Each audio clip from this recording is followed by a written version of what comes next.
Hi everyone, hope you're doing well. Right, so let's take a look at the main riff from Rosie in the Middle. Bit of a quick lesson really, compared to the marathon of Haunted River. So this is, as you can hear, it's kind of that, bluesy, kind of dead thumb swampy thing in the key of E. And, like sort of finger picking, we've really got to get really accustomed to just letting our thumb. So this main riff really, it's like a 4-bar phrase. 4 bars, basically, with the thumb of the low E. So let's just play through that. So, 1, 2, 3, 4.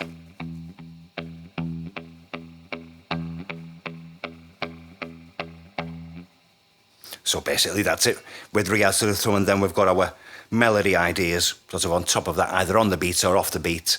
And that's kind of really what, the same with the finger picking, where all the magic happens. So like I say, just the low E, basically 4 bars of that.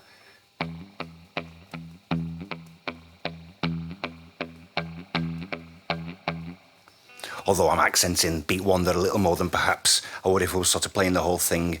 Let's look at this kind of sort of treble string ideas really, and then we'll sort of piece it all together. Really just basically all standard, classic double stop ideas. So first being the B and the E at the 12th. And then 14th on the B, 15th on the B.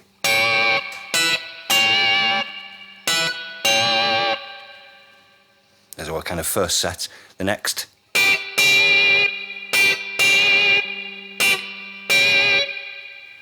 So there we're on the 8th of the B, 7th on the E.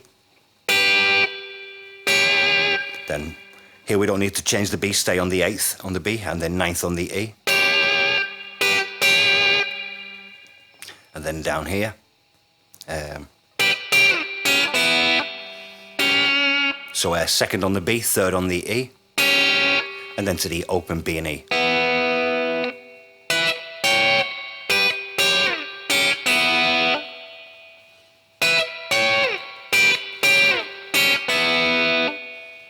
Kind of first half of the phrase. Next we'll slide in on the G and the B, from the 1st fret to the 2nd. Then to the open G and B.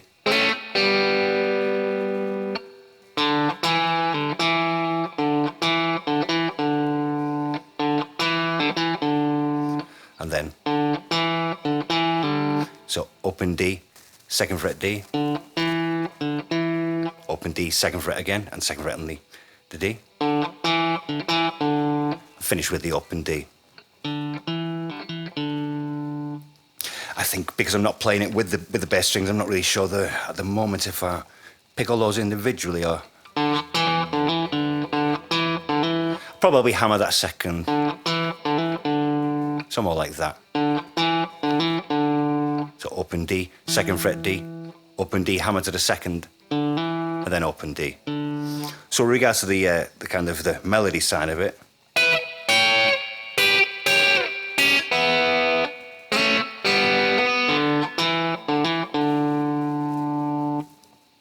And basically now we've got to put all that together with the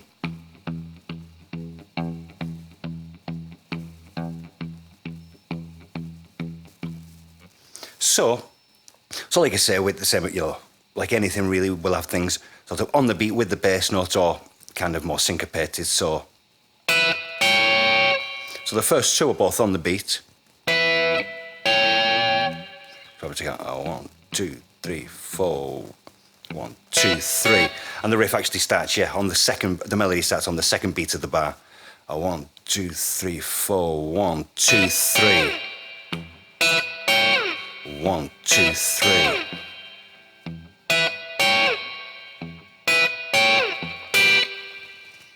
So that's our first bar. Basically, we'd have 1, 2, 3, 4.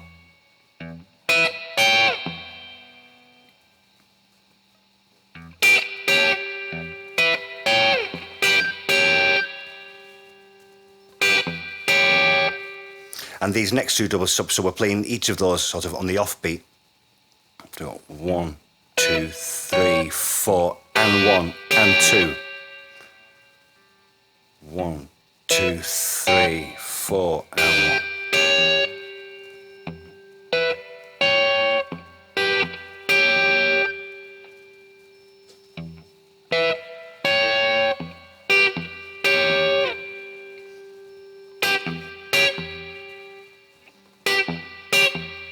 To even play these, I'm just doing them a little like that, really sort of super staccato, just to kind of emphasise the sort of placement, you know, with regards to the sort of the beat.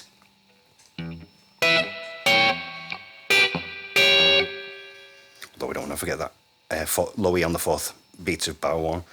1, 2, 3, 4 and 1 and 2.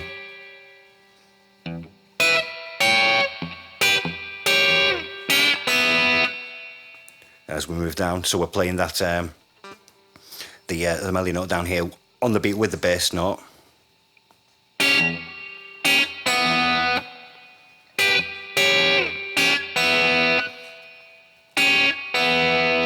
So melody note with the bass note, then the offbeat, and then bass note.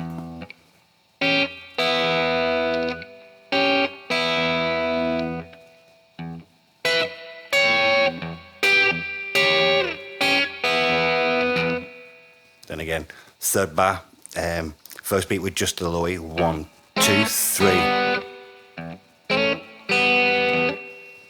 So it's a very similar kind, I mean, basically the same kind of rhythmical idea as beat 1. So it's a kind of a, you know, in a sense, a mirror of that rhythmic wise. That's why it kind of works. There's a certain logic to its, you know, construction.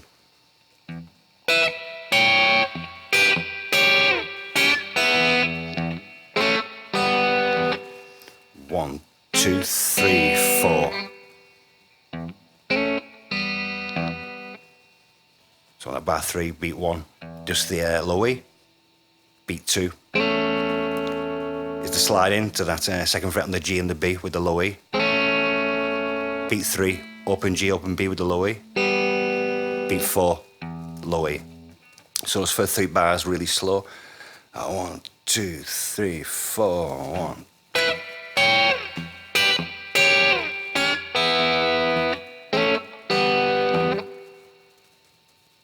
And again, a kind of similar syncopated idea with this sort of last. So we just play from bar 3. 1, 2, 3, 4.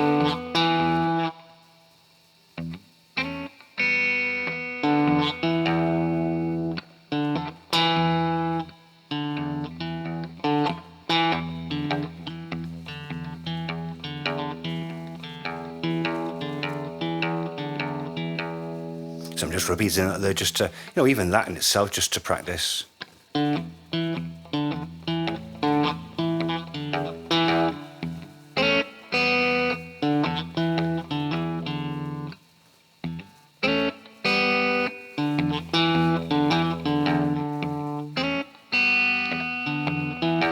One, 2, 3, 4 and 1.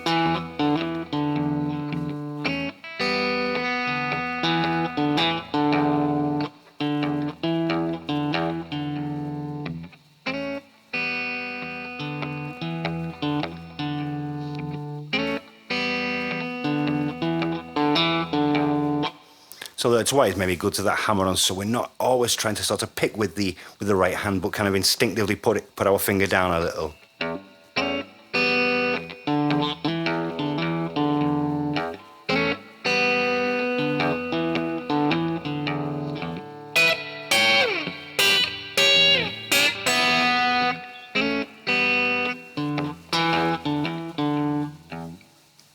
So for this first one, it does a little bit of a... It is bent slightly, not too much. Same with this. Always gives that a bit of a, you know, bit of bend, just a tiny bit of bite.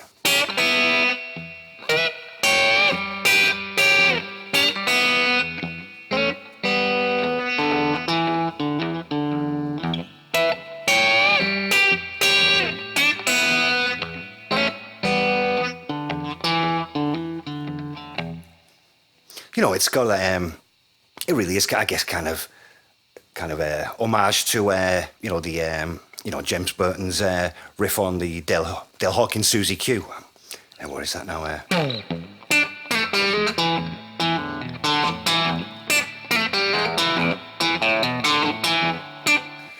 think it's something like that to learn out. Probably really, it's it's kind of one of the gold standards for this kind of style.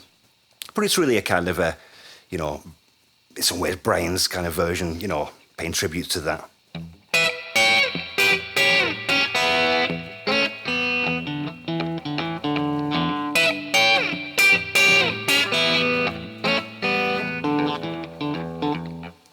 And perhaps even I'm playing a little bit sort of harder than I should be, really. Something like this, when something's recorded and you're listening to it, they can sound more powerful just because of whether it's the pickups or the sound or so many of the factors. Of course, he's not sort of tickling the strings, but he's not sort of bashing them out. And that's, I think, what in my early days, one of the errors I did make was just playing some of these things too hard. And knocking them out of tune, in a sense of just playing too hard and the strings are kind of flobbing around.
It's like you can hear in the record, there's a lot of that kind of just very...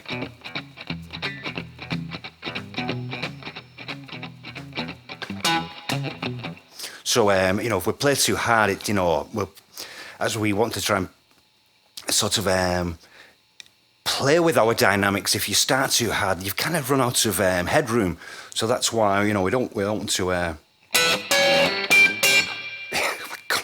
snap every string if I carry on like that. But that's the idea, is that we don't want to do it like that.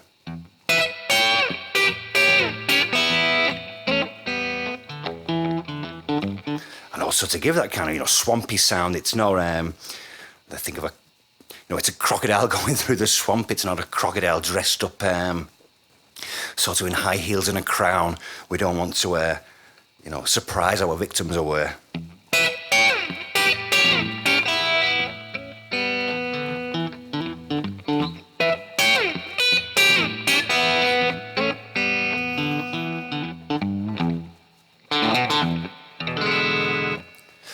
Anyway, so that's a bit of a kind of a quick one, really, but really useful. Great for kind of warming up. Start it slow like everything, and then try and get some kind of tempo going and play along with the record. Just even using that riff, there's a ton of stuff in it.